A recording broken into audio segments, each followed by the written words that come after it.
सारे के सारे साथियों को नमस्कार। फिर से स्वागत, अभिनंदन, आभार आप सभी का। स्वागत है आप सभी का हिस्टोलॉजी की दुनिया में। हिस्टोलॉजी का टॉपिक अपन पढ़ रहे हैं जिसके अंतर्गत दो तरह के टिश्यू जो अपनी बॉडी में होते हैं मैं आपको पढ़ा चुका हूं। नंबर 1 पर अपन बात करें एपिथेलियम टिश्यू, जिसका अध्ययन अपन ने कर लिया है। नंबर 2 पर अपन बात करें कनेक्टिव टिश्यू, इसका अध्ययन अपन ने कर लिया है। टोटल बॉडी में टिश्यू होते हैं 4, तो तीसरे टिश्यू को आज अपन पढ़ने वाले हैं जिसका नाम है मस्कुलर टिश्यू। तो टिश्यू में अपन स्टार्ट करें तीसरे नंबर का tissue, that is the muscular tissue. इसको स्टार्ट करने से पहले कुछ यूजुअल से क्वेश्चन हो जाएं आप साथियों से मस्कुलर टिश्यू के बारे में। क्वेश्चन नंबर 1, क्या काम करता है मस्कुलर टिश्यू? क्वेश्चन नंबर 1, क्या काम करता है muscular tissue? What is the work of muscular tissue? शायद आप सोच रहे हैं कि सर इतना सिंपल क्यों पूछ रहे हो। चलो थोड़े से जटिल पर आ जाते हैं। The total number of muscle in human body, the total number of muscle in human body. फिर सोच रहे हो कि सर ये तो और ज्यादा सिंपल कर दिया, हम सबको पता है 639 होती। चले, मसल का बनना क्या कहलाता है? मसल का बनना क्या कहलाता है? The process of forming of muscle, the process of muscle forming is known as. अगला क्वेश्चन, मसल बनाने वाली सेल को किस नाम से जानते हैं? इससे अगला question, how many type of muscle the human body have. इंसान के शरीर में कितने तरह की मसल पाई जाती? अगला क्वेश्चन, शरीर की सबसे छोटी मसल का क्या नाम है? What is the smallest muscle of human body? अगला question, what is the longest muscle of human body and what is the strongest muscle of human body. तो ये कुछ एक कॉमन क्वेश्चन है जिनका जवाब अपन मस्कुलर टिश्यू को पढ़ेंगे और ढूंढेंगे। लगभग बहुत सारे क्वेश्चन का जवाब आपके दिमाग में चल गया जो लगभग आपको आ रहा है, तो सबसे पहले अपन इस पर डिस्कशन स्टार्ट करें। Muscular tissue, the muscular tissue are composed by muscles, the muscular tissue are composed by muscles, the muscles are formed by a muscular fibre. Muscle बनाने वाली जो प्रीमिटिव सेल हैं, इलोंगेटेड टिश्यू होता है यह body में, उसको अपन नाम देते हैं मसल फाइबर। इस प्रीमिटिव सेल को नाम दिया जाता है मायोसाइट। यह मसल बनाने वाली जो प्रीमिटिव सेल होती है इसको नाम दिया जाता है मायोसाइट। क्या काम करती है मसल अपनी बॉडी में?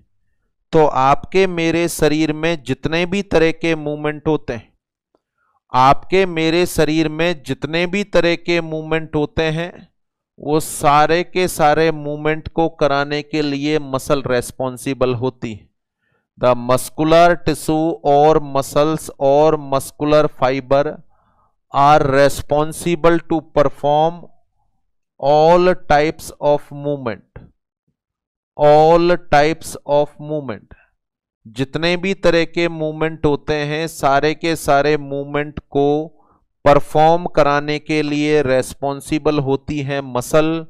तो ये जो शब्द यहां पर लिखा हुआ है, बॉडी में कहीं भी मूवमेंट हो रहे हो, बॉडी में कहीं भी मूवमेंट हो रहे हो, एक ही आंसर जाएगा। आपसे पूछा जाए कि वह मूवमेंट किसके द्वारा परफॉर्म किए जा रहे हैं, आंसर है मसल के द्वारा। इसका मतलब है वहां पर हर हाल में मसल मौजूद होगी। अब किस किस तरह के मूवमेंट होते हैं शरीर में? तो शरीर में 2 तरह के मूवमेंट होते हैं। किस किस तरह के मूवमेंट होते हैं शरीर में? तो शरीर में 2 तरह के मूवमेंट होते हैं। एक मूवमेंट तो अपनी मर्जी से परफॉर्म होते हैं, जैसे कि मैं बोल रहा हूं तो टंग के मूवमेंट हो रहे हैं, चिक के मूवमेंट हो रहे हैं, मैं लिख रहा हूं तो हाथों के मूवमेंट हो रहे हैं। ये सारे के सारे मेरी मर्जी से हो रहे हैं, चाहूं तो मैं रोक सकता हूं। तो शरीर में दो तरह के मूवमेंट होते हैं, एक तो होते हैं वॉलंटरी मूवमेंट और एक होते हैं इनवॉलंटरी मूवमेंट। एक तो होते हैं वॉलंटरी मूवमेंट और दूसरे होते हैं इनवॉलंटरी मूवमेंट। इसका मतलब मूवमेंट चाहे वॉलंटरी हो रहे हो चाहे इनवॉलंटरी हो रहे हो, कराने के लिए रेस्पॉन्सिबल तो मसल होंगी। किसी भी तरह के मूवमेंट को कराने के लिए रेस्पॉन्सिबल होती है मसल। अब जो वॉलंटरी मूवमेंट होते हैं, फॉर एग्जाम्पल के लिए हाथ पैरों के हो रहे हैं, देखो मेरी आंखों के, मेरे चिक के, लिप्स के, टंग के, हाथों के, पैरों के, गर्दन के, फिंगर्स के, ये सारे के सारे मूवमेंट मेरी मर्जी से हो रहे हैं, तो they all are voluntary movement. उसके अलावा जीआईटी के मूवमेंट हो रहे हैं, स्टोमक में पेरिस्टाइलिक हो रहा है, इंटेस्टाइन में पेरिस्टाइलिक हो रहा है, ब्रोंको कंस्ट्रिक्शन हो रहा है, ब्रोंको डायलेशन हो रहा है, वेजो कंस्ट्रिक्शन हो रहा है, वेजो डायलेशन हो रहा है, हार्ट का सिस्टोल हो रहा है, हार्ट का डायस्टोल हो रहा है, यूट्रस का मूवमेंट होता है जब मेंस्ट्रुएशन फेज होता है तब, ब्लैडर का मूवमेंट होता है। तो ये जितने भी मैंने दूसरे मूवमेंट बोले जो शरीर में अंदरूनी तौर पर परफॉर्म हो रहे हैं, they all are the involuntary movement. They all are the involuntary movement, यानी शरीर में दो तरह के मूवमेंट होंगे, one is the voluntary, one is the involuntary. तो इसका मतलब है शरीर में पाई जाने वाली मसल का यदि विभाजन किया जाए, शरीर में पाई जाने वाली मसल का यदि विभाजन किया जाए तो इस तरीके से कर सकते हैं अपन कि भैया शरीर में दो तरह की मसल होती है। शरीर में दो तरह की मसल होती हैं, एक का तो नाम है वॉलंटरी मसल जो अपनी मर्जी से संचालित होती है, और एक ऐसी भी मसल होती हैं जो स्वतः ही संचालित होती हैं, उनका नाम हो गया इनवॉलंटरी मसल। तो ह्यूमन बॉडी में कितनी तरह की मसल पाई जाती हैं? आंसर है दो तरह की। कौन कौन सी मसल होती हैं? मर्जी से कंट्रोल होने वाली वॉलंटरी मसल, और जो मर्जी से कंट्रोल नहीं होती उनको क्या नाम देंगे अपन? Involuntary muscle. अच्छा, वॉलंटरी इनवॉलंटरी मसल कहां पर हैं आपकी मेरे बॉडी में? यदि इसको अपन कैलकुलेट करें, आपके मेरे शरीर में वॉलंटरी इनवॉलंटरी मसल कहां पर है? तो देखो गौर करो, वॉलंटरी मसल शरीर में मेरे में आंखों में है, फेस पर है, हाथों में है, गर्दन में है, यहां थोरेसिक केज में है, एब्डोमेन में है, पैरों में है। इसका मतलब है यहां से लेकर नीचे तक ये पूरा का पूरा स्केलेटन सिस्टम हो गया। ये पूरा का पूरा स्केलेटन सिस्टम हो गया। तो यहां पर मेरे शरीर में वॉलंटरी मसल हैं, यहां पर मेरे शरीर में वॉलंटरी मसल हैं। तो मेरे शरीर में वॉलंटरी मसल कहां पर मौजूद हैं? आंसर है कि सर स्केलेटन सिस्टम में मौजूद है। तो क्यों ना वॉलंटरी मसल को ज्यादा बेहतर तरीके से एक नाम दे दिया जाए, they are the skeleton muscle. They are the skeleton muscle. एक तो हो गई स्केलेटन मसल। अच्छा, स्केलेटन मसल का नेचर कैसा हो गया? आंसर है कि सर वॉलंटरी हो गया। स्केलेटन मसल का नेचर कैसा हो गया? आंसर है कि सर वॉलंटरी हो गया। उसके अलावा स्टोमक में, इंटेस्टाइन में, हार्ट में, यूट्रस में, ब्लैडर में, ब्रोंकाई में, ये सारे के सारे ऑर्गन जो मैंने बोले हैं इनमें किस तरह की मसल है? इनवॉलंटरी। और जिन ऑर्गन का नाम मेरे द्वारा बोला गया है मैं एक शब्द में बोल सकता हूं, they all are the smooth organ. They all are the smooth organ. तो बॉडी के अंदरूनी स्मूथ ऑर्गन में कौन सी मसल मौजूद होंगी? Involuntary muscle. तो इन पर्टिकुलर इनवॉलंटरी मसल को अपन नाम दे सकते हैं स्मूथ मसल। इन पर्टिकुलर इनवॉलंटरी मसल को अपन नाम दे सकते हैं स्मूथ मसल। तो आपके मेरे शरीर में मात्र दो तरह की मसल होती हैं, स्केलेटन सिस्टम में पाई जाने वाली स्केलेटन मसल और स्मूथ ऑर्गन में पाई जाने वाली smooth muscle. Is that clear? आगे बढ़े अपन। इनका नेचर कैसा होगा? वॉलंटरी होगा। इनका नेचर कैसा होगा? इनवॉलंटरी होगा।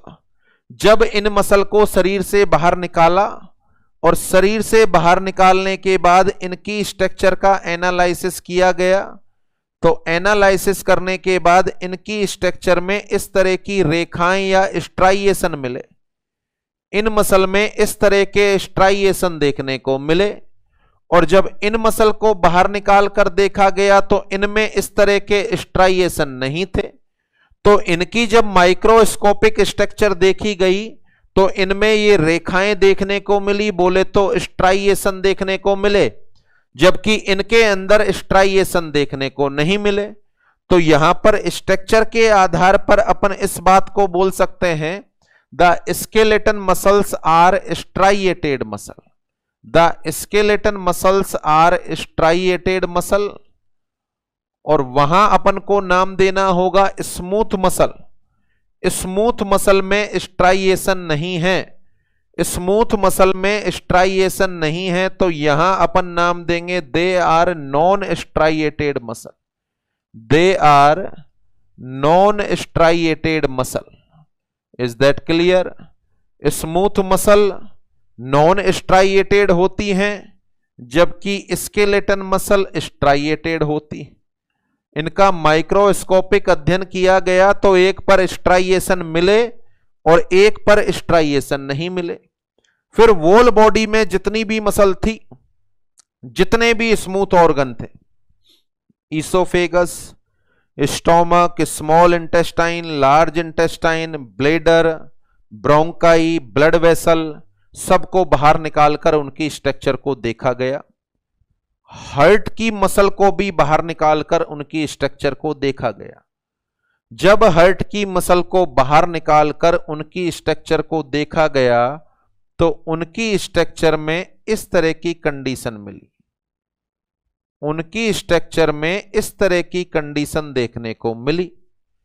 अब चूंकि हार्ट अपनी बॉडी का स्मूथ ऑर्गन है तो हार्ट में पाई जाने वाली मसल को स्मूथ मसल में रख दें, पॉसिबल हो सकता है, और क्लासिफिकेशन इसी के अंतर्गत करना होगा। बट अपन पढ़ रहे हैं कि शरीर में पाई जाने वाली सारी की सारी स्मूथ मसल में स्ट्राइएशन नहीं होते, जबकि हार्ट की मसल में स्ट्राइएशन पाए जा रहे हैं।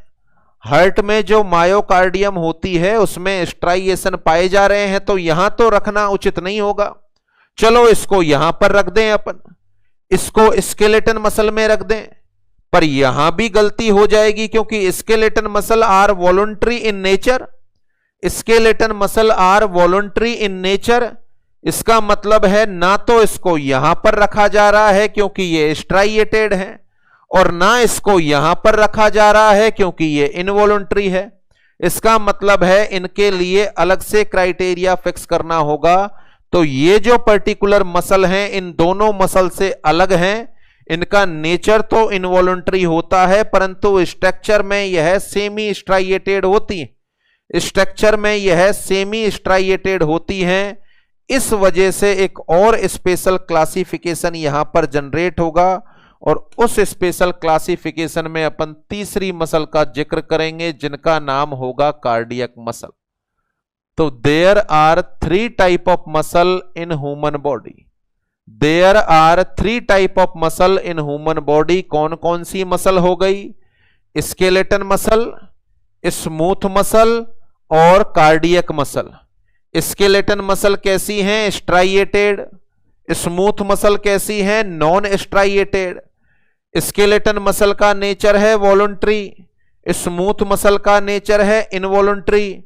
और यहां अपन कार्डियक मसल के फीचर की बात करें तो सबसे पहले इनके स्ट्रक्चर पर डिस्कशन किया जाए तो यहां पर अपन को बोलना पड़ेगा they are semi striated, they are semi striated. Number 1। Nature कैसा होगा इनका? तो आप सभी को पता है they are involuntary in nature, they are involuntary in nature.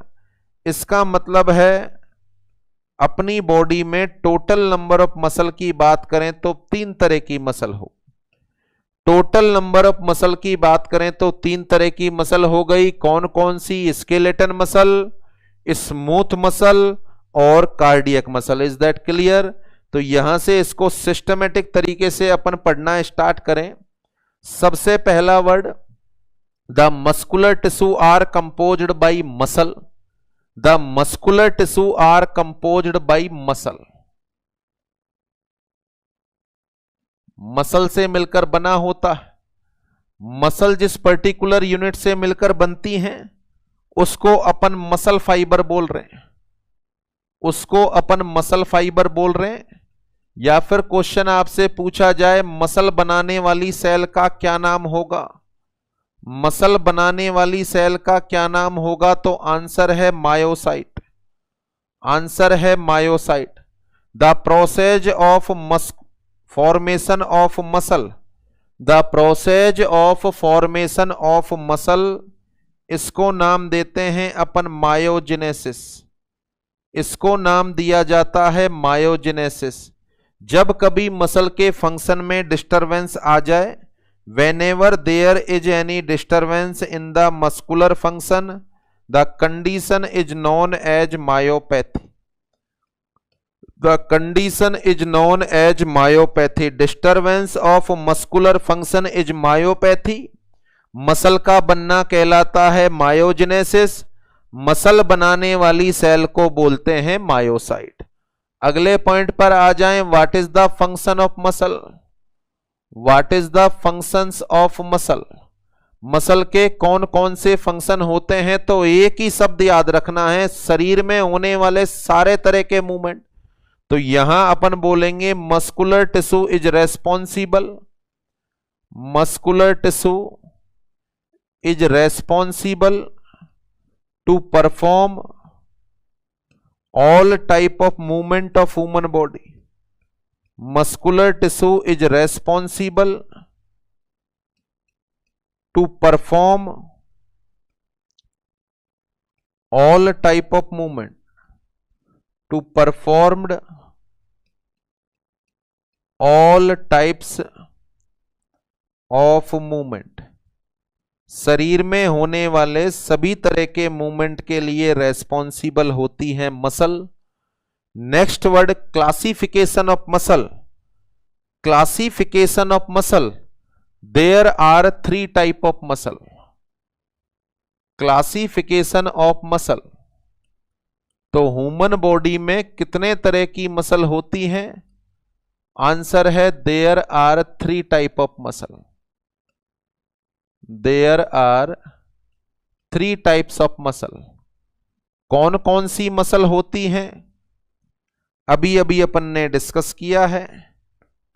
तो एक चार्ट के बारे में इनके सारे फीचर्स को लिखा जाए तो पहले कॉलम में तो हो गए फीचर, उसके बाद स्केलेटन सिस्टम में पाई जाने वाली muscle, skeleton muscle, skeleton system में पाई जाने वाली muscle skeleton muscle, smooth organ में पाई जाने वाली muscle that is the smooth muscle, it is the smooth muscle, और हार्ट में पाई जाने वाली muscle it is the cardiac muscle. Heart में पाई जाने वाली muscle it is the cardiac muscle. चलें डिस्कस करें इनके फीचर्स पर, अपन फीचर्स पर डिस्कस करें।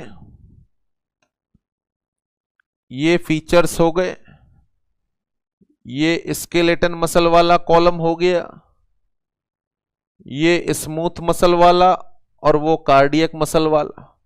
सबसे पहले फीचर्स में लोकेशन, सबसे पहले फीचर्स में लोकेशन कहां पर होती है स्केलेटन मसल। देखें, these are the skeleton muscle, smooth muscle और cardiac muscle. Skeleton muscle, smooth muscle और कार्डियक मसल। लोकेशन की बात करें अपन, कहां पर होंगी skeleton muscle, they are found in skeleton system, they are found in skeleton system. Location of smooth muscle, they are found in smooth organ, they are found in smooth organs. Cardiac muscle, they are found in myocardium of heart, they are found in myocardium of heart, यह heart के myocardium के अंदर located होंगी, heart के myocardium में located होंगी। ये पहला फीचर हो गया लोकेशन। दूसरा, the nature of all type of muscle. सबसे पहले बता दो स्केलेटन मसल का नेचर कैसा होगा। आंसर है कि सर वॉलंटरी होगा। कैसा होगा? वॉलंटरी होगा। स्मूथ मसल का नेचर कैसा होगा? इनवॉलंटरी होगा। कार्डियक मसल का नेचर कैसा होगा? फिर से सेम आंसर है कि सर इनवॉलंटरी होगा। ये इनका नेचर हो गया। अगले पॉइंट पर आगे बढ़े आप। पॉइंट नंबर 3, स्ट्रक्चर, या इसको अपन बोलते हैं स्ट्राइएशन। क्या सारी की सारी मसल पर स्ट्राइएशन मौजूद होंगे? देखो पुरानी नॉलेज 8वीं 10वीं से पढ़ रहे हैं अपन, रेखित पेशियां और अरेखित पेशियां। तो रेखित पेशियों का मतलब क्या है? स्ट्राइएटेड, और अरेखित पेशियों का मतलब क्या है? Non striated. तो बता दो स्केलेटन मसल कैसी होंगी? आंसर है दे आर स्ट्राइएटेड। इनकी स्ट्रक्चर में स्ट्राइएशन देखने को मिलेंगे। स्मूथ मसल कैसी होंगी? आंसर है they are non striated. They are non striated. Cardiac muscle कैसी होंगी?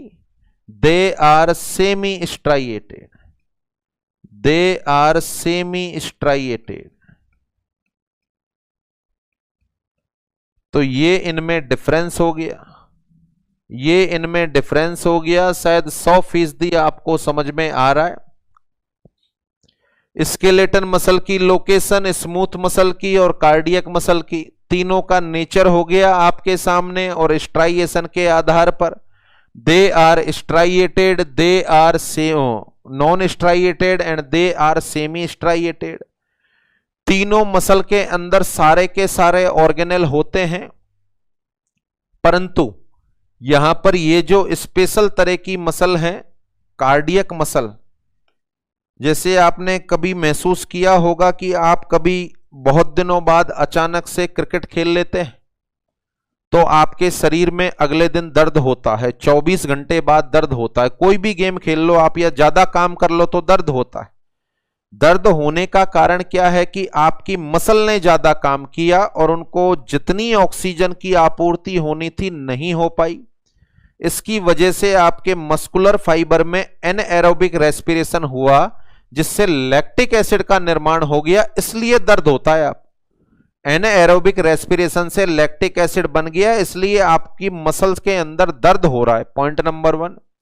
परंतु जब आपने 6 घंटे तक क्रिकेट खेली तो हार्ट ने भी तो ज्यादा काम किया। क्या कभी ऐसा महसूस हुआ है कि आप 6 घंटे क्रिकेट खेल के आए हों और 24 घंटे बाद शरीर में तो पूरे में दर्द हो रहा है, हार्ट में भी दर्द हो रहा है? आज तक नहीं हुआ होगा। जब बाकी की मसल में थकान हो सकती है तो क्या हार्ट की मसल में थकान नहीं होती? तो आंसर है नहीं होती। बाकी मसल में थकान होती है, हार्ट की मसल में थकान नहीं होती। तो ऐसा क्या कारण है? क्या स्पेशल चीज है इसके अंदर? देखिए, बताया जाता है कि जो कार्डियक मसल होती हैं, इन दोनों मसल के अंदर माइटोकॉन्ड्रिया सीमित मात्रा में होते हैं, जबकि कार्डियक मसल में माइटोकॉन्ड्रिया इनसे 2 गुना ज्यादा होते हैं, 2 गुना 3 गुना ज्यादा होते हैं। और आप सारे साथियों को नॉलेज है कि mitochondria is responsible for aerobic respiration. तो सर्वाधिक एरोबिक रेस्पिरेशन कौन सी सेल में होगा? कार्डियक मसल में। इसलिए नॉर्मल तौर पर आप कितना ही ज्यादा भाग लो, एक्सरसाइज कर लो, आपके हार्ट में कभी भी दर्द नहीं होगा। वो बात अलग है, पैथोलॉजी हो, एंजाइना पेक्टोरिस हो, नॉर्मल सर्कमस्टांस में दर्द नहीं होता, जबकि बाकी मसल में दर्द होता है। आपकी स्केलेटन मसल में दर्द होता है क्योंकि यहां लैक्टिक एसिड बना, एनएरोबिक रेस्पिरेशन हुआ, तो हार्ट ने भी तो ज्यादा काम किया। परंतु हार्ट की मसल में थकान नहीं होगी, दर्द नहीं होगा, क्योंकि यहां पर नंबर ऑफ माइटोकॉन्ड्रिया ज्यादा होते हैं।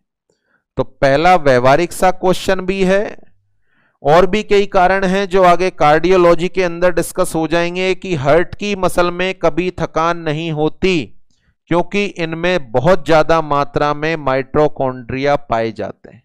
तो they contain more number of mitochondria, they contain more number of mitochondria. Is that clear? इस वजह से इन मसल में थकान होना संभावित है, जबकि हार्ट की मसल में सामान्यतः थकान नहीं होगी, because they contain more number of mitochondria.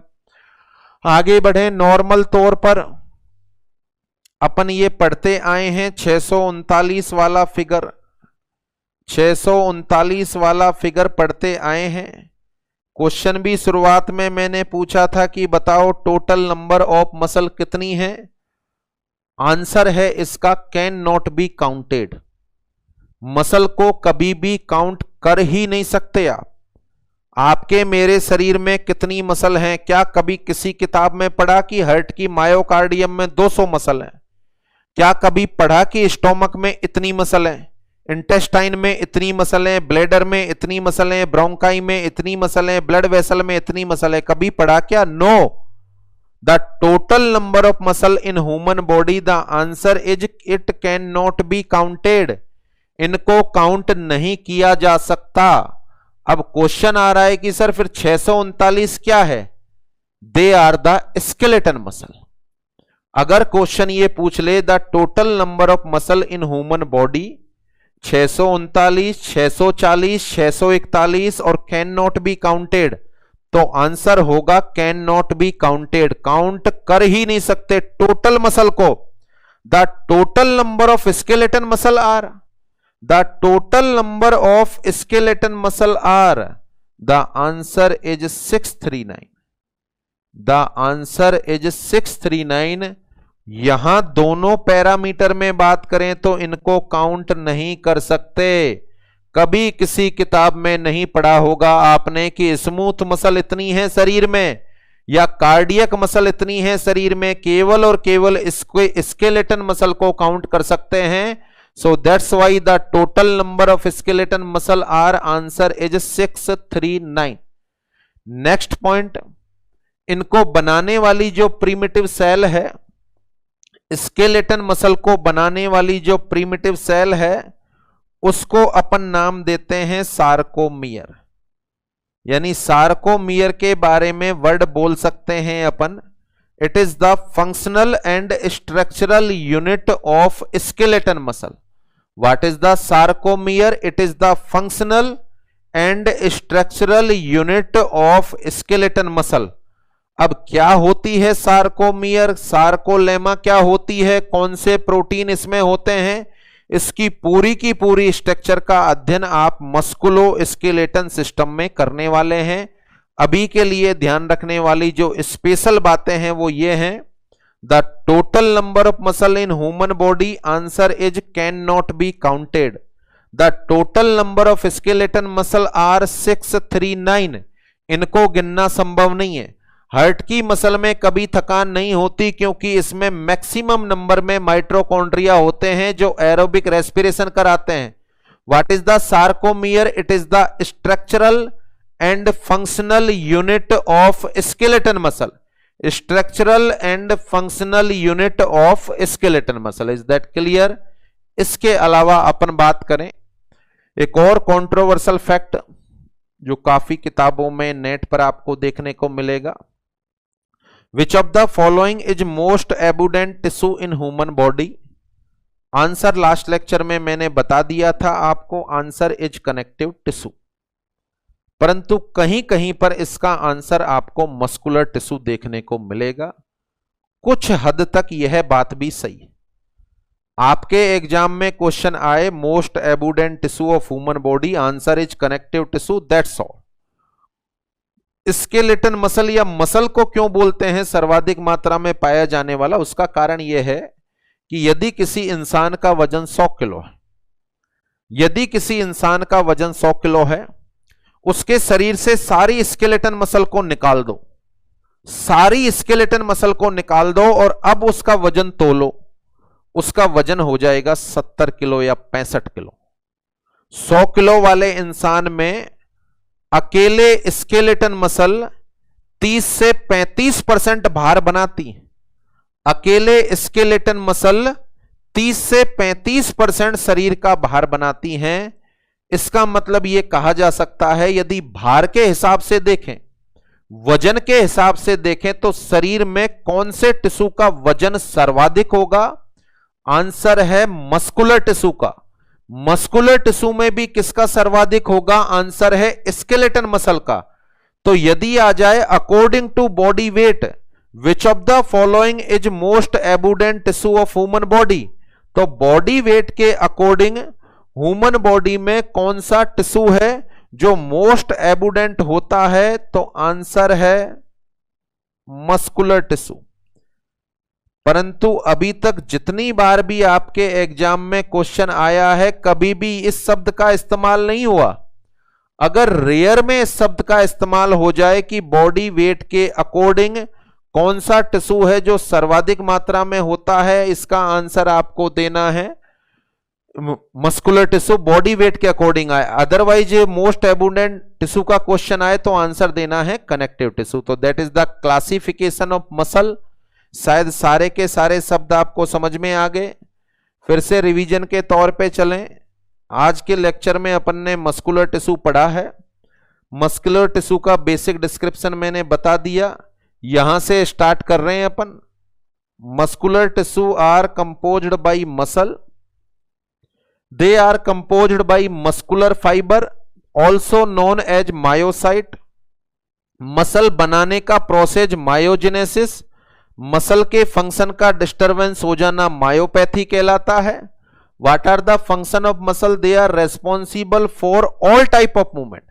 जितने भी तरह के मूवमेंट होते हैं उनको कराने के लिए रेस्पॉन्सिबल होता है मस्कुलर टिश्यू। शरीर में कितने तरह की मसल होती हैं? 3 तरह की। स्केलेटन सिस्टम में पाई जाने वाली स्केलेटन मसल, स्मूथ ऑर्गन में पाई जाने वाली स्मूथ मसल, हार्ट के मायोकार्डियम में पाई जाने वाली cardiac muscle. What is the basic difference in between 3 type of muscles? ये आपके सामने है। लोकेशन स्केलेटन मसल की कहां पर होगी? स्केलेटन सिस्टम में, स्मूथ मसल की स्मूथ ऑर्गन में, और कार्डियक मसल की मायोकार्डियम ऑफ हार्ट में। इनका nature, they are voluntary in nature, they are involuntary and they are also the involuntary. कभी गलत कर ही नहीं सकते आप।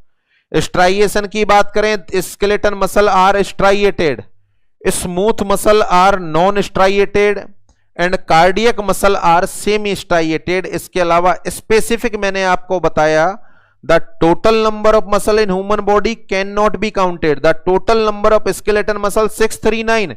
What is the sarcomere? It is the structural and functional unit of skeleton muscle।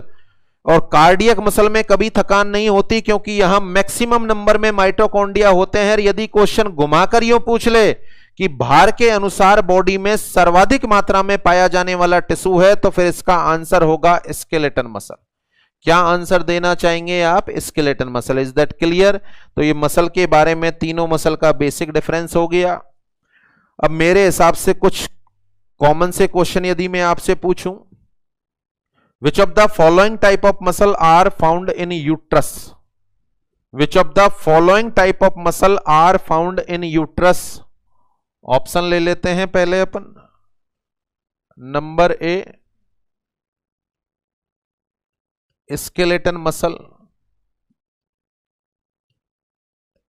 B smooth muscle, C A and B both, D cardiac muscle. Question में पूछ रहा हूं, आंसर आपको देना है। Which of the following muscle are found in uterus? Which of the following type of muscle are found in uterus? Which of the following type of muscle are found in bronchi? Which of the following type of muscle are found in artery? Which of the following type of muscle are found in urinary bladder? Which of the following type of muscle are found in digestive system? And which of the following type of muscle are found in heart?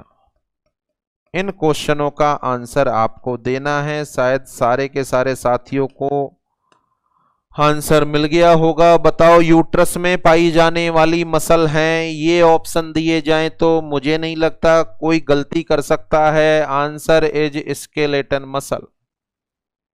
Bronchi में पाई जाने वाली muscle बता दो, sorry, uterus में पाई जाने वाली मसल का आंसर देंगे smooth muscle, not skeleton muscle. Uterus में पाई जाने वाली मसल है, answer is smooth muscle. Bronchi में पाई जाने वाली मसल है स्मूथ मसल। आर्टरी में पाई जाने वाली मसल है स्मूथ मसल। यूरिनरी ब्लेडर में पाई जाने वाली मसल है, या सबसे लास्ट हार्ट में पाई जाने वाली मसल है कार्डियक मसल। हार्ट में पाई जाने वाली मसल है कार्डियक मसल। यूरिनरी ब्लेडर में पाई जाने वाली मसल है, यहां भी आंसर सोच रहे हैं आप, स्मूथ मसल। डाइजेस्टिव सिस्टम में पाई जाने वाली मसल है, तो यहां भी बहुत सारे साथियों के दिमाग में चल रहा है कि सर यहां मसल होती हैं, चूंकि स्मूथ ऑर्गन है तो स्मूथ मसल होंगी, जबकि इन दोनों के दोनों क्वेश्चन का आंसर होगा सी। दोनों के दोनों क्वेश्चन का आंसर होगा सी। यूरिनरी ब्लेडर में पाई जाने वाली मसल, आंसर ए और बी बोथ। डाइजेस्टिव सिस्टम में पाई जाने वाली muscle, answer is A and B both. Is that clear? कैसे दोनों तरह की मसल यहां पर मौजूद होती हैं, चलें जानकारी लें इसके बारे में। डाइजेस्टिव सिस्टम की बात कर रहे हैं अपन। ओरल कैविटी से स्टार्ट होता है, इसके बाद आती है फेरिंग्स, फेरिंग्स के बाद ईसोफेगस, ईसोफेगस के बाद स्टोमक, देन ड्यूडिनम, जेजुनम, और लॉन्गेस्ट पार्ट हो गया इलियम। इलियम के बाद स्टार्ट हो जाती है सीकम, सीकम से ascending colon, transverse colon, descending colon, sigmoid colon, rectum, और लास्ट में एनस। ये पूरा का पूरा डाइजेस्टिव सिस्टम है। गौर करो आप, oral cavity, oral cavity, jaw की जो मसल है, जबड़े की जो मसल है, बताओ मर्जी से कंट्रोल हो रही है। टंग से अटैच जो मसल है मर्जी से कंट्रोल हो रही है। चिक में जो मसल है मर्जी से कंट्रोल हो रही है। बताओ यहां पर ओरल कैविटी में गले तक कौन सी मसल मौजूद है? आंसर है स्केलेटन मसल, आंसर है स्केलेटन मसल। उसके बाद ये ईसोफेगस हो गई। ईसोफेगस में ऊपर एक स्फिंक्टर होती है जिसका नाम है अपर ईसोफेजियल स्फिंक्टर। नीचे भी एक स्फिंक्टर होती है जिसका नाम है कार्डियक स्फिंक्टर। फिर यहां भी होती है पाइलोरिक स्फिंक्टर, यहां होती है इलियोसिकल स्फिंक्टर, यहां होती है internal anal sphincter, internal anal sphincter, और सबसे लास्ट में होती है एक्सटर्नल एनल स्फिंक्टर। आप खुद बताओ कि जो एक्सटर्नल एनल स्फिंक्टर है, जब भी सिग्नल आते हैं पर्सन को डेफिकेशन के लिए जाना है, तो कुछ समय के लिए उसको होल्ड पर रखा जाना पॉसिबल है। इसका मतलब है ये वाली जो स्फिंक्टर होती है यह आपके मेरे वॉलंटरी कंट्रोल में होती है, ये वाली स्फिंक्टर अपने वॉलंटरी कंट्रोल में होती है। तो यहां की यदि मसल को निकाला जाए और पूछा जाए कौन सी मसल है यहां पर, आंसर है स्केलेटल मसल है। कौन सी मसल है एक्सटर्नल एनल स्फिंक्टर में? आंसर है स्केलेटन मसल है। पूछा जाए ओरल कैविटी में कौन सी मसल है, आंसर है स्केलेटन मसल है। और तो और ईसोफेगस की ये जो अपर स्फिंक्टर है जिसको रेड से बनाया है, ये भी वॉलंटरी कंट्रोल में है। बताओ निगलना का जो आधा रिफ्लेक्स है वो वॉलंटरी है। कोई भी चीज खाते पीते हो तो मर्जी से ही तो निगलते हैं अपन, तो ये भी वॉलंटरी कंट्रोल में होती है। तो देखो, ओरल कैविटी में स्केलेटन मसल, अपर ईसोफेजियल स्फिंक्टर में skeleton muscle, external anal sphincter में स्केलेटन मसल। अच्छा, इंटरनल एनल स्फिंक्टर के अंदर होती है स्मूथ मसल, इलियोसिकल में भी स्मूथ मसल, पाइलोरिक स्फिंक्टर में भी स्मूथ मसल और कार्डियक में भी स्मूथ मसल। स्टोमक में, स्मॉल इंटेस्टाइन में, लार्ज इंटेस्टाइन में, सारी जगह स्मूथ मसल है। यानी यहां बीच में अपन बात करें तो ये स्टोमक, ईसोफेगट, इंटेस्टाइन, इन सभी के अंदर स्मूथ मसल है। इन सभी के अंदर कौन सी मसल है? स्मूथ मसल है। तो देखो, इसको यूं समझ सकते हो, डाइजेस्टिव सिस्टम के शुरुआत में, डाइजेस्टिव सिस्टम के शुरुआत में और डाइजेस्टिव सिस्टम के एंड में जो पर्टिकुलर मसल हैं वो तो हैं स्केलेटन मसल, और बीच में जितनी भी मसल होती हैं they all are the smooth muscle, they all are the smooth muscle. तो अपन ने क्वेश्चन यहां पर आपसे पूछा था कि डाइजेस्टिव सिस्टम में कौन सी मसल है, तो दिमाग ये काम कर सकता है कि यार डाइजेस्टिव सिस्टम भी तो इनवॉलंटरी काम कर रहा है, पर क्या ओरल कैविटी डाइजेस्टिव सिस्टम का हिस्सा नहीं है और जो मर्जी से काम कर रही है। तो यहां ओरल कैविटी में स्केलेटन मसल है, ईसोफेगस की ऊपर वाली स्फिंक्टर में स्केलेटन मसल है, एनस के एंड वाले पार्ट के अंदर स्केलेटन मसल है, उसके बीच में जितनी भी मसल है they all are smooth muscle. तो क्वेश्चन था digestive system contain skeleton muscle, smooth muscle या दोनों? तो आंसर होगा दोनों, बोले तो ए एंड बी बोथ। यहां पर एक और क्लिनिकल सिग्निफिकेंस आपको बताऊं, ये जो एक्सटर्नल एनल स्फिंक्टर है, ये जो एक्सटर्नल एनल स्फिंक्टर है यह अपनी मर्जी से कंट्रोल होती है, पर क्या इस पर कंट्रोल जन्मजात आ जाता है? जब आप पैदा हुए थे तो क्या इस पर आपका कंट्रोल था? नहीं था। इनवॉलंटरी स्टूल पास आउट करता है बच्चा साल, 1.5 साल, 2 साल, 3 साल तक, तो इसका कंट्रोल आने में समय लगता है। धीरे धीरे उसकी प्रोग्राम ट्रेनिंग होती है और वो जैसे तैसे सीख जाता है। 3, 4, 5 साल का बच्चा खुद कहने लग जाता है कि मुझे डेफिकेशन के लिए जाना है, तो इसका कंट्रोल जन्मजात तो होता नहीं। 2 साल में, 3 साल में, 4 साल में इसका कंट्रोल प्राप्त होता है, साइकोलॉजिकली कंट्रोल।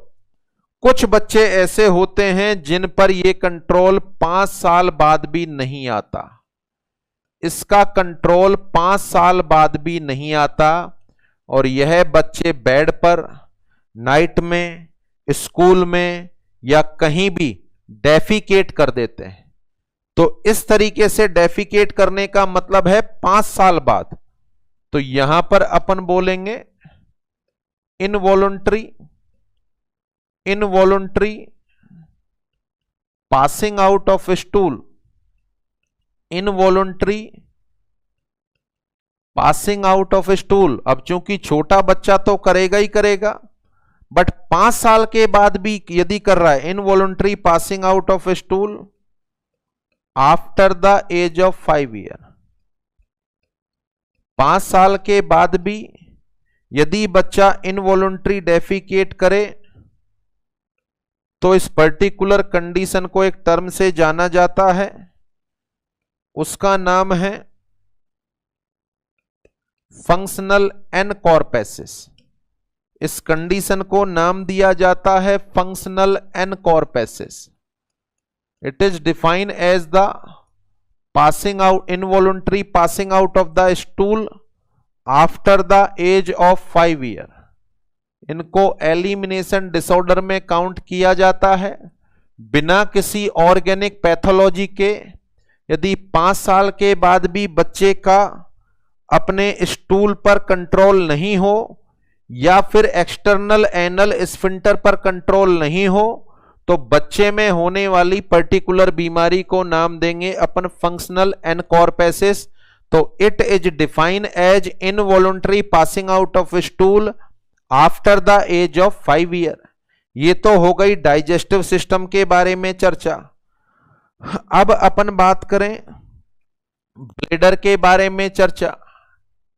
ये ब्लेडर है, यूरिनरी ब्लेडर में पाई जाने वाली मसल है। तो देखें यूरिनरी ब्लेडर में अपन बात करें, दो तरह की मसल है।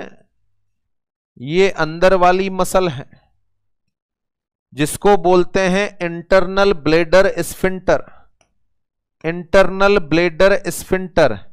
ये बाहर वाली मसल है जिसका नाम है एक्सटर्नल ब्लेडर स्फिंक्टर, इसका नाम है एक्सटर्नल ब्लेडर स्फिंक्टर।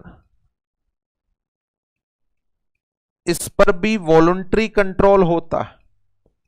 आपको जब यूरिनेशन लग रहा होता है तो चाहे तो कुछ समय के लिए उसको होल्ड पर रख सकते हैं, आधे घंटे 1 घंटे तक भी होल्ड पर रखा जा सकता है। ब्लेडर के फुल होने के बाद तो वो होल्ड पर रखना है, वो इसी स्फिंक्टर के द्वारा होगा। आप मर्जी से जाएंगे और वॉइड करेंगे तब यूरिन पास आउट होगा। तो ये वाली जो पर्टिकुलर स्फिंक्टर है, जो अंदर वाली स्फिंक्टर है, जो अपन को आभास कराती है कि ब्लेडर भर गया है, ब्रेन तक सिग्नल जाते हैं, वो इनवॉलंटरी मसल से मिलकर बनी होती है। बोले तो स्मूथ मसल से।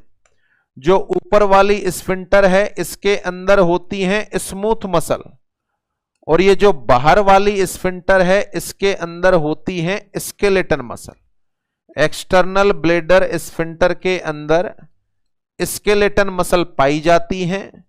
फिर से वही पुरानी बात, क्या इसका कंट्रोल जन्म लेते ही आ जाता है? क्या 2 महीने का बच्चा अपनी मर्जी से यूरिनेशन कर सकता है? नहीं, बेड वेटिंग करता है, कहीं भी यूरिनेट कर देता है। तो इसका कंट्रोल आने में भी साल, 1.5 साल, 2 साल, 3 साल लगते हैं। इसका कंट्रोल भी 2, 3, 4 साल बाद आता है।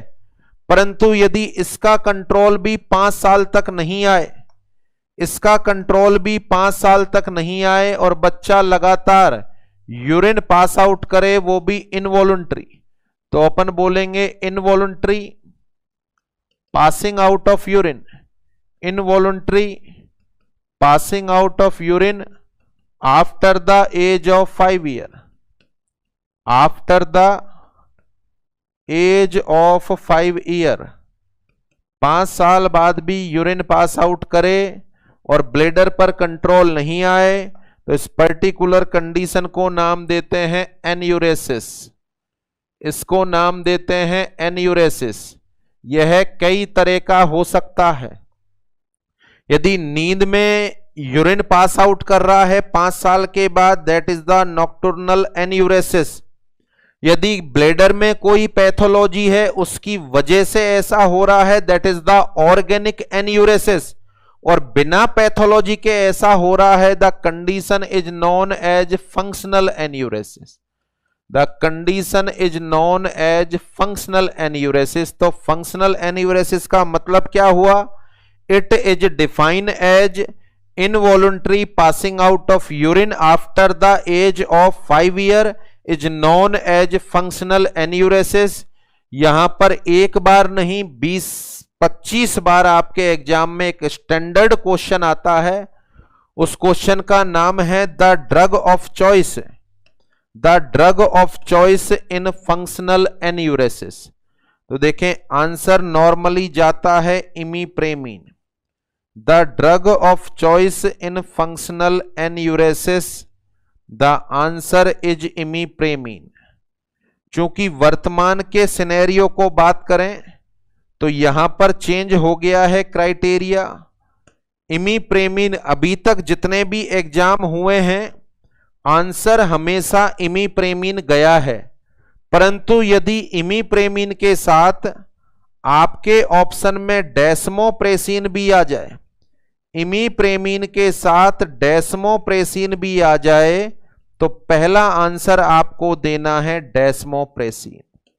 बार बार पूछा जाने वाला क्वेश्चन है the drug of choice in functional enuresis.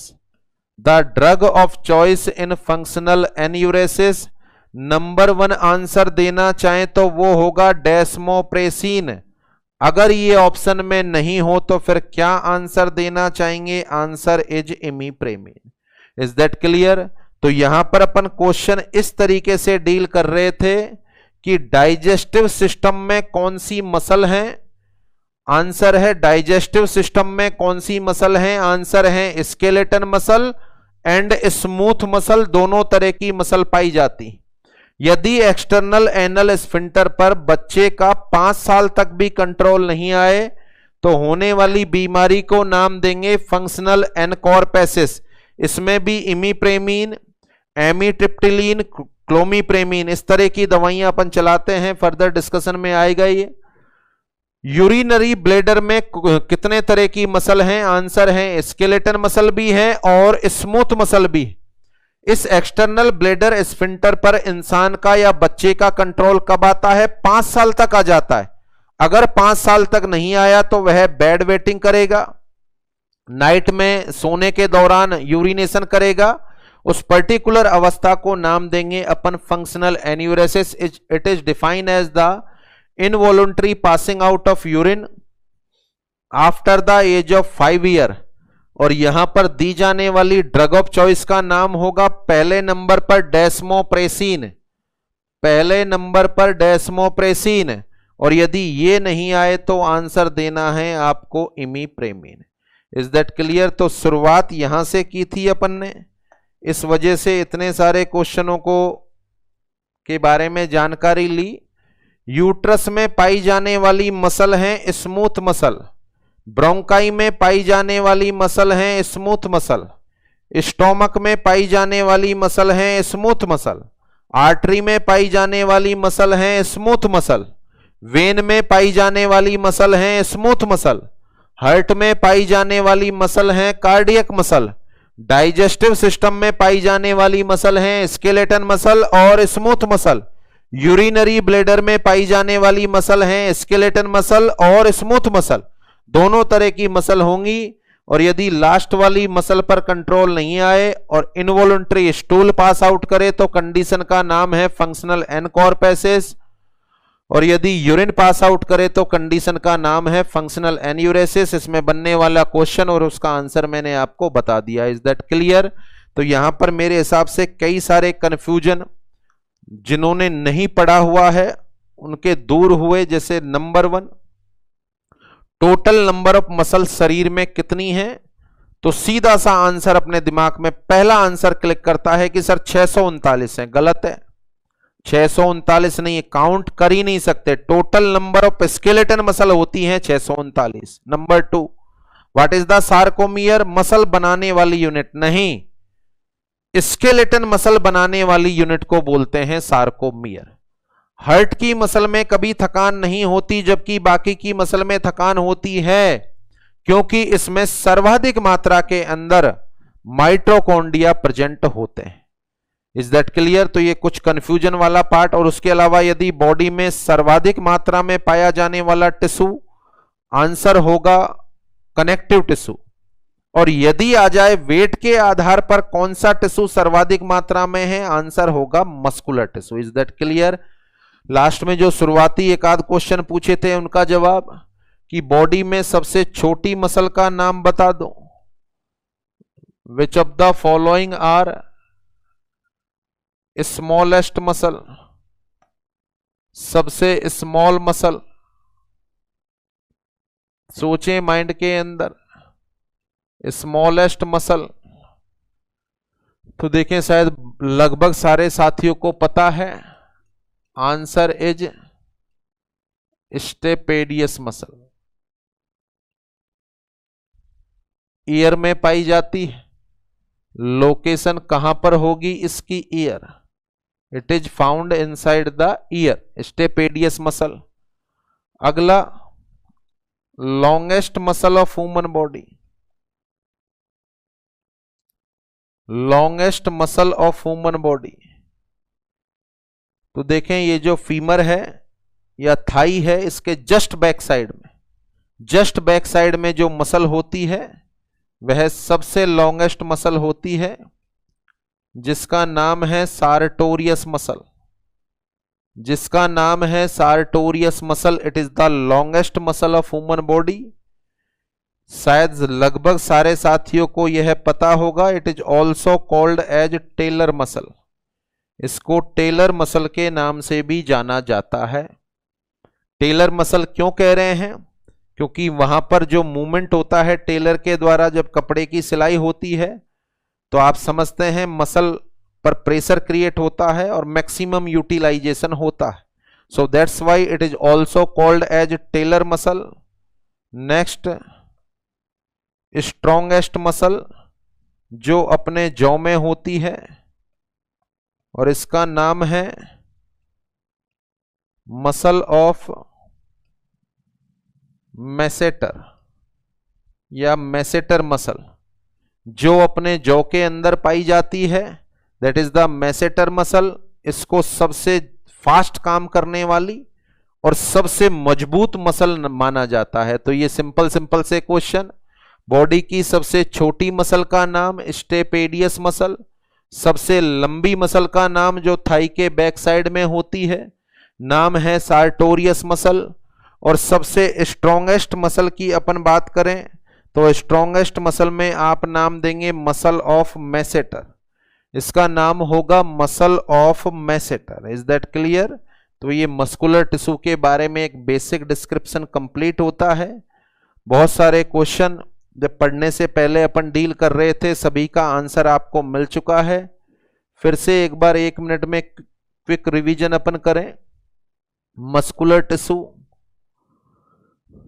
यहां से स्टार्ट किया, मसल बनाने वाली सेल मायोसाइट, मसल का बनना मायोजेनेसिस, मसल के फंक्शन का अल्टर्ड होना myopathy. What are the function of muscle? The muscle or muscular tissue are responsible to perform the all type of movement of human body। आज के बाद शरीर में कहीं भी मूवमेंट हो रहा हो तो दिमाग यही कहेगा कि मसल करा रही है। मूवमेंट को किसके द्वारा परफॉर्म कराया जा रहा है? मसल के द्वारा। अच्छा, मसल को सिग्नल भेजने का काम नर्वस सिस्टम करता है।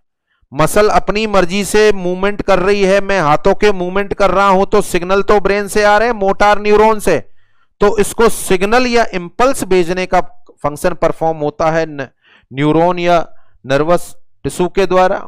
बॉडी में कितने तरह की मसल हैं? 3 तरह की, स्केलेटन, स्मूथ और कार्डियक मसल। तीनों की लोकेशन क्लियर है, स्केलेटन सिस्टम में, स्मूथ ऑर्गन में और मायोकार्डियम ऑफ हार्ट में। नेचर स्केलेटन मसल का वॉलंटरी, इनवॉलंटरी स्ट्राइएशन, ये स्ट्राइएटेड होती हैं। स्मूथ मसल नॉन स्ट्राइएटेड हैं, जबकि ये सेमी स्ट्राइएटेड हैं। Total number of skeleton muscle 639। What is the sarcomere? It is the structural and functional unit of skeleton muscle. In muscle में कभी थकान नहीं होती क्योंकि इनमें सर्वाधिक माइटोकॉन्ड्रिया हैं। और बॉडी वेट के हिसाब से कौन सा टिश्यू सर्वाधिक है? आंसर है स्केलेटन मसल। कौन कौन सी मसल कहां कहां पर होती हैं? इन सब का आंसर आपको मिल गया। यूरिनरी ब्लैडर और डाइजेस्टिव सिस्टम में देखो यहां पर 3 कंफ्यूजेबल पॉइंट हैं। आर्टरी में कौन सी मसल है? बिल्कुल ही नहीं पड़ा हुआ, तो कार्डियक मसल में ऑप्शन आ जाए तो अपन कार्डियक मसल दे सकते हैं। नहीं, यह केवल और केवल हार्ट की मायोकार्डियम में होती हैं। आर्टरी में, वेन में, लिम्फेटिक्स में, इनमें केवल और केवल स्मूथ मसल होती हैं। यूरिनरी ब्लैडर और डाइजेस्टिव सिस्टम में स्केलेटन मसल भी होती हैं और स्मूथ मसल भी पाई जाती हैं। कहां कहां पर होती हैं ये मैंने आपको बता दिया। जो डाइजेस्टिव सिस्टम है उसमें एक्सटर्नल एनल स्फिंक्टर पर यदि 5 साल बाद भी कंट्रोल नहीं आएगा तो बच्चा इनवॉलंटरी डेफिकेट करेगा। उस अवस्था को नाम देंगे अपन functional encopresis. It is the functional encopresis. Bladder में भी यदि एक्सटर्नल ब्लेडर स्फिंक्टर पर 5 साल तक कंट्रोल आ जाता है, नहीं आए तो होने वाली बीमारी का नाम होगा फंक्शनल एन्यूरेसिस, जिसमें दी जाने वाली ड्रग ऑफ चॉइस पहले नंबर पर डेस्मोप्रेसिन। क्योंकि यह ऑप्शन में कम ही आता है इसलिए हमेशा आंसर जाता है इमिप्रेमिन। इसके अलावा अपन ने कुछ पॉइंट और पढ़ लिए। बॉडी की सबसे छोटी muscle stapedius muscle, longest muscle जो बैक ऑफ थाई पर होती है सार्टोरियस मसल, और जो सबसे मजबूत या स्ट्रॉन्गेस्ट मसल है that is the masseter muscle. Clear. तो it is the end of third type of tissue जिसका नाम है मस्कुलर टिश्यू। तो 3 टिश्यू आपके कंप्लीट होते हैं, number 1 epithelium tissue, number 2 connective tissue और नंबर 3 मस्कुलर टिश्यू।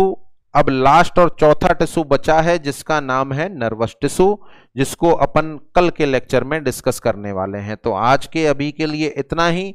आप सारे के सारे साथियों का बहुत बहुत धन्यवाद। Thanks to all.